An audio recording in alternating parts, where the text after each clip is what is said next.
2010년 8월 2일 울산의 한 나이트클럽에서 조리원으로 일하는 전 씨는 여느 때처럼 새벽 시간에 일을 마치고 동료 부부와 함께 퇴근했습니다. 곧 손주를 볼 예정인데다 다음 날부턴 3일간의 휴가, 딸과 놀러 갈 생각에 들뜬 마음이었는데요. 잘 들어가라며 인사를 나누는 전 씨. 택시를 잡아 올라타고 이내 출발하는 차량. 동료들이 본 전 씨의 마지막 모습이었습니다. 집으로 돌아오지 않는 엄마 걱정에 아들과 딸은 실종 신고를 했고 혹여나 연락이 올까 휴대전화만 바라보면서 하루를 보냈는데요. 오늘 사건연구소는 퇴근길 사라진 여성 그리고 수상한 택시를 따라가 봅니다. 자, 제가 일단 이 사건에 대해서 먼저 좀 말씀드리면 아직까지도 범인을 잡지 못한 정말 너무나 안타까운 미제 사건입니다. 자, 새벽에 퇴근한 50대 여성이 이후에 감쪽같이 사라졌습니다. 자, 그날의 행적을 되짚어보죠. 네, 일단 이 50대 여성은 50대 전휘복 씨인데요. 울산 남구의 나이트클럽에서 이 조리원으로 일을 하고 있었습니다. 이 당시에는요. 이 전 씨가 첫 손자의 출산을 앞두고 있었는데 그래서 이 아들한테 용돈이라도 보태줘야 되지 않겠냐 이런 생각에서 시작한 일이었다고 하고요. 이 사건이 발생한 게 2010년 8월 2일 새벽 4시 20분쯤이었는데 이때는 일을 마치고 동료 부부랑 같이 퇴근을 하던 중이었습니다. 이때 전 씨는 지나가는 택시를 잡아서 탔고요. 이 동료들은 그가 택시 타는 모습을 분명히 봤다 이렇게 진술을 했습니다. 하지만 전 씨는 그 길로 그대로 사라졌고 행방불명이 된 겁니다.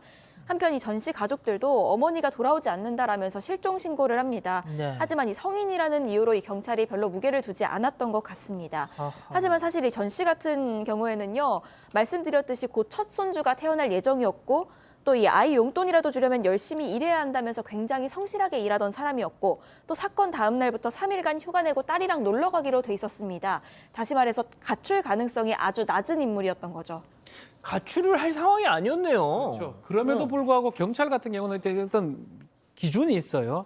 성인 여성이기 때문에 가출 정도로 이렇게 판단했는데 그 타이밍에 문자 메시지가 옵니다. 예.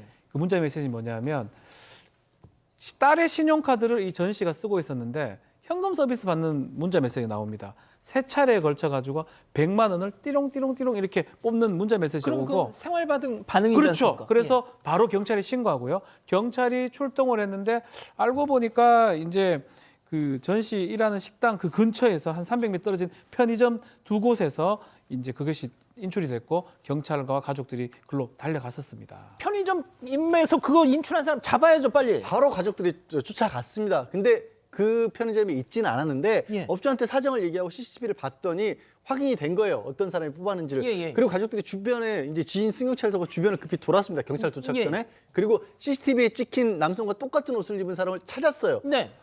근처 안마실소에서 호객행위라는 10대였는데 이 10대는 자기가 그 돈을 가져간 게 아니라고 부인을 했습니다. 그럼, 뭐라고 설명을 예. 하냐면 어떤 사람이 택시에서 술에 취해서 내리는데 자기가 안마실소 가시죠? 이렇게 호객행위를 했다는 겁니다. 그랬더니 내가 심부름값으로 3만 원 줄 테니까 돈 좀 뽑아. 그래서 심부름만 했다라는 겁니다. 아닌 게 아니라 정말로 이 그 10대에게 카드도 없었고 했기 때문에 정말로 이 사람이 가지고 있었던 건 아니었고요. 그래서 그러면 그 안마실소로 이제 가보자 예. 한 겁니다.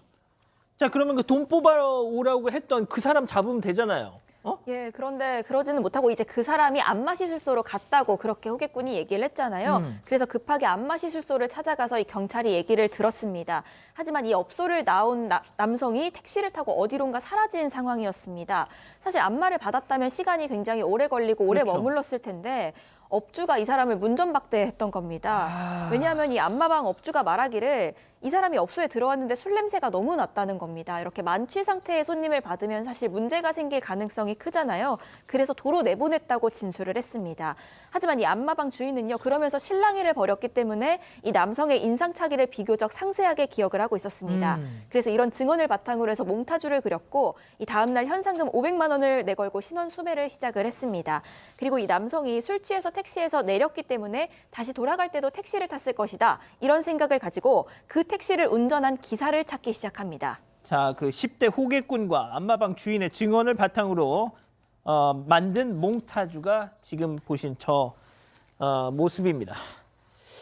자, 교수님, 그렇다면 그 사람을 태운 택시 기사를 좀 쫓아야 되는 거 아닐까요? 그렇습니다. 이 택시를 탔다라고 하는 것은 팩트니까 그 찾았습니다. 울산 시내에 택시기사 연락망을 통해서 제보를 받았는데요. 이 해당 택시기사에 따르면 8월 2일 밤 9시에 야음체육관 그 시장 입구로 가자라고 하는 그 사람을 태웠다는 거예요. 근데 이제 좀 특이한 게 요금이 3,000원이 나왔는데 그 용의자가 5,000원을 주고 잔돈도 받지 않고 갔다는 거죠. 이 일을 일으키는 상당히 힘들죠. 예. 그런데 이제 또 택시 블랙박스에 이 남성이 택시를 잡는 모습이 찍혔습니다. 네. 찍혔는데 화면이 화질이 좋지 않아 가지고 인상착의를 또 구분할 수가 없었고, 그래서 이제 경찰은 이 용의자가 아까 돈을 찾았자 그랬잖아요. 예. 그 달동 일대 그리고 이 택시에서 내린 이 야암동 일대를 대대적으로 탐문 조사를 했지만은 용의자의 행적을 찾는 데는 결국 실패하게 됩니다. 아니 어떻게 박 변호사님? 예. 그러니까 부분마다 2%씩 부족해요. 그렇죠. 이 카드 쓴 사람이 범인이거나 최소 범인하고 관련이 있을 가능성이 매우 높은 사람이고, 이 사람 지금 드러난 사실만 해도 안마시술소 호객군, 또 안마시술소 사장, 또 택시기사 3명 이상 만났던 거거든요. 근데 상당히 아쉬웠던 부분이 이 호객군이 뭔가 얘기를 했었어요. 뭘 얘기했냐면 그 술 취한 남성이 담배를 좀 폈다고 합니다. 네. 그래서 막았더니 꽁초를 저기에 버렸다라는 진술을 했습니다. 그럼 지금 같으면 옆에 이제 우리 오윤선 교수님 계시지만 경찰이 기본적으로 하는 게 현장에서 이렇게 꽁초 같은 것들을 수거를 해가지고 DNA 분석 같은 걸 하면 범인을 특정하기 상당히 좋습니다. 최소한 저 사람이 누군지 확인은 가능한 부분이거든요. 그럼에도 불구하고 그 당시 사실은 가출 아니냐라고 생각하고 강력 사건이라고 생각을 못했던 것 같아요. 그러다 보니까 이런 것들을 놓치고 결국은 아마 시술소 주인하고 뭐 진술 받고 이러던 사이에 이 담배꽁초는 유실이 돼 버렸습니다. 세상에. 자, 다시 한번 정리해드리면 그거예요. 그 사파 다시 한 번만 좀 보여주세요. 그 안마방 호객군, 그러니까 동심부름했던 그 10대가 먼저 딱 경찰에 잡혔어요, 저렇게. 저 친구가 그 사람이 피우던 담배꽁초 있으니까 그거 건져서 좀 찾아보세요 했지만 경찰들이 조용히 임마 하면서 너잖아 하면서 그러다가 지금 이게 이렇게 된 겁니다. 그렇죠. 실제로 실제로 이제 수사라고 하는 것은 이 속된 말로 진짜 맨땅에 헤딩하는 일종의 또 다른 말로 표현을 드리면 창조적인 그런 활동입니다. 그러니까 이제 재판이라든가 이런 것들을 우리가 험정적 활동이라고 하는데 비해서 이 수사는 우리가 창조적 활동이라고 하는데, 그렇다면 수사에 있어서 무시하거나 이렇게 할 거는 아무것도 없다는 거죠. 그러니까 만약에 어떻게 보면 안마방 주인 진술을 듣는다고 시간을 좀 허비했다 하더라도 그 당시에 수사를 했던 사람 중에서 조금만 머리를 썼었더라면 다시 그곳에 가서 그쪽에 있는 담배꽁초를 전부 다 수거를 해와서 DNA라든가 이런 어떤 그 혈액행위라든가 이런 것만 확보를 했었다면 이 사건은 미제 사건으로 가지 않고 해결을 할 수도 있었었는데 그게 정말 그 안타까운 그런 부분입니다. 자, 양 변호사님 가장 중요한 거 그 실종된 그 여성 있지 않습니까? 예. 실종된 지 8개월 만에 울산 남구의 한 야산에서 백골 상태의 시신이 발견이 됐습니다. 양봉업자가 발견했는데 부패가 많이 진행돼 있어서 이 시신이 온전하지가 못했던 겁니다. 주변에 근데 여성의 옷까지 그리고 지갑 이런 것들이 흩어져 있었던 거예요. 근데 이 상황을 보고 그 딸이 아무래도 엄마 것 같다라고 그렇게 증언해서 DNA 대조를 해봤습니다. 아닌 게 아니라 실종됐던 50대 여성이었고요. 앞서서 이 수사가 좀 소홀했던 이유 중에 하나가 그때까지도 계속 실종 사건으로만 수사를 하고 있었던 거예요. 실종 사건이니까 조금은 더 가볍게 봤던 거죠. 저 시신이 발견된 이후에야. 그러니까 초동 수사가 중요하다고 계속 얘기를 하잖아요. 모든 사건에서. 근데 초동 수사가 실종 사건으로 보고 그냥 그렇게 상대적으로 좀 소홀하게 하다가 그때 재수사를 살인 사건으로 이제야 한 겁니다. 자, 박 변호사님 네. 다시 돌아가서 저 실종됐다가 백골로 발견됐던 50대 여성 전 씨의 그 택시를 그 전 씨가 탔던 택시의 운전사. 가장 중요하죠. 택시 탄 이후에 실종이 됐고 결국은 숨진 채 발견이 됐습니다. 그날 택시 기사가 누구냐가 가장 중요한 어떤 증거가 될 수 있어서 이 경찰 입장에서는 울산 지역 택시 기사들한테 모든 문자를 보내고 현수막도 걸고 전단지도 배포했는데 결국은 그날 전 씨를 태웠다는 택시 기사는 나타나지 않았습니다. 실제로 지금 이전에 지금 말했던 택시 기사 바로 나타났지 않습니까? 예. 그 호객군 그 얘기했던 나타났는데 이렇게 안 나타나는 부분이 매우 이상하고 그렇다면 이 택시 기사가 뭐가 문제가 있는 거 아니냐라고 경찰이 판단했던 것 같고요. 근데 사실은 취객의 이제 신용카드를 훔쳐가지고 술을 마시고 유흥업소에서 뭐 종업원한테 현금을 인출시킨 택시 기사가 이 구속 전력이 있어서 그 사람을 좀 포인트를 뒀던 것 같습니다. 그러면 약간 좀 뭐 실마리가 딱 조금 보이는 거 아니에요? 네, 그래서 경찰은 이 택시 기사의 실종 당일 운행 기록을 좀 확인을 해봤습니다. 네. 그런데 이 사건 당일에요, 전 씨가 실종된 비슷한 시각인 새벽 4시 18분에 손님을 태워서 4시 47분에 하차시켰다 이런 기록이 나왔습니다. 어허. 또 이동 거리를 보니까요, 2.5km를 이동했는데 이게 바로 전 씨가 택시 탑승한 지점에서 집까지의 거리와 아주 비슷한 정도였습니다. 그런데 굉장히 이상한 부분이 있었습니다. 예. 걸린 시간과 요금이었는데 이게 평소 같으면 10분이면 갈 거리인데 이 2.5km를 30분에 걸려서 갑니다. 그리고 이렇게 가면 평소 같으면 3,200원 정도가 나와야 하는데 2배에 가까운 7,200원이 나온 겁니다. 아하. 그러니까 운행을 하지 않고 있는데 이 2.5km 거리를 30분에 걸려서 가면서 도중에 멈춰섰다는 얘기가 되겠죠. 그 그동안 와중에 미터기는 미터기는 돌고. 돌아가고 있었고요. 예, 한동안 택시를 세워놨다는 뜻인데 그렇죠. 더욱이 이 택시 기사는 이 탑승 이후에 한동안 영업 기록이 없습니다.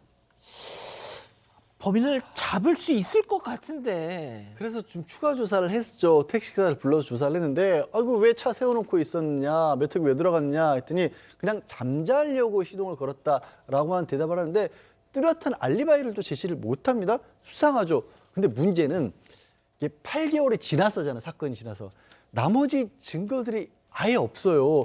결정적으로 이 전 씨가 택시를 탔다는 기록도 없고 또 택시가 이 시신이 발견된 장소로 갔다라는 운행 기록도 나오지를 않은 겁니다. 이게 8개월이나 지났으니까 택시를 뭐 수색을 한다는 게 무슨 의미가 있겠어요? 몇 번을 씻었겠습니까? 그 사이에. 그래서 뭐 루미놀 검사 같은 것도 의미가 없었고 더더군다나 이게 목격자들이 택시기사 얼굴하고 본 사람하고 또 다르다는 얘기를 한 겁니다. 아니, 뭐 어떻게 잡을 방법이 없었던 거예요. 자, 제가 교수님께는 마지막으로 좀 정리하는 차원에서 여쭤볼게요. 자, 모든 것이 현재까지는 미스터리로 남아있는 이 사건. 경찰은 말이죠. 현재까지도 계속해서 이 사건을 해결하기 위해서 추적을 하고 있습니다. 이 미제 사건팀 관계자의 얘기 잠깐 들어보시죠. 제보는 저희가 몇 개를 받았는데요. 제보를 받아가지고 출장도 다니고 뭐 이래 했는데 아직까지 뚜렷한 그 범인이라고 할 만한 용의점은 확인하지 못했습니다. 아, 계속 제보는 들어오고 있는데요. 예, 들어오면은 저희가 그 사람을 만나든지 우리가 이제 수사를 해가지고 혹시나 이 관련 용의점이 있는지 저희가 확인을 계속 하고 있는 상황이거든요. 그런데 현재까지는 그 혐의점이 있는 제보자에 대해서는 발견하지 못한 그런 상황입니다. 자, 교수님이 말씀하실 때 저희가 준비한 몽타주를 좀 보여주세요. 자, 교수님 마지막으로 좀 정리를 해주시죠. 네, 이 사건 같은 경우는 이제 최초에 실종으로 알고 타이밍을 놓친 그런 사건이고요. 그래서 이제 단추를 좀 잘못 끼운 데다가 아까 나왔던 것 같이 운들이 안 따라줬어요. 그 쫓아갔는데 바로 만약에 그 안마방에서 좀 더 있었더라면 잡을 수도 있었었는데 그리고 이제 백골 사체가 나왔지 않습니까? 이제 제가 이제 한 10여 년 전에 이 사건을 분석을 한 적이 있는데 이 백골을 갖다 놓은 것이 거기에 동물 사체에 있는 거하고 같이 섞어놨어요. 그러니까 이제 이쪽 지역에 대해서 상당히 지리감이 있고 어디 같은 데 가면 뭐 좀 이 사람이 고의적으로 다른 어떤 동물과 뭐 같이 놔뒀는지 그거는 모르겠습니다만 자관 이제 이게 시간이 지나다 보니까 이 증거라고 하는 것이 자연적으로 이제 그 소멸되고 그리고 이제 또 뭐 수사팀도 다 교체가 되고 이렇게 되다 보니까 정말 한 사람의 죽음이 그 죽음의 원인이 밝혀지지 못하고 범인을 검거하지 못한 그런 사건인데요. 지금 조금 전에 나왔던 그 수사팀들은 저렇게 어떤 그 마음가짐을 초심을 갖다 잃지 마시고 끝까지 좀 추적을 해서 지금 살인죄 같은 경우는 공소시효가 지금 폐지되지 않았습니까? 예. 그러니까 자관 2%를 범인이 지금 보고 있다면 가슴이 툭 떨어지도록 경찰이 수사를 해주시기 바랍니다. 예, 지금 저희 이 제보 전화 좀 그 자막 좀 보여주세요. 자, 일단 경찰은 아까 들으신 것처럼 계속해서 뭐 쫓고 있습니다. 예, 일단 뭐 112로 지금 이 사건과 관련해서 뭔가를 알고 있다 이렇게 좀 연락을 주시면 될 것 같고요. 자, 우리가 잊지 않는 한 미제 사건이란 건 없겠죠? 사건 연구소 이렇게 정리하고요. 아직 안 끝났습니다. 이거 눌러주세요.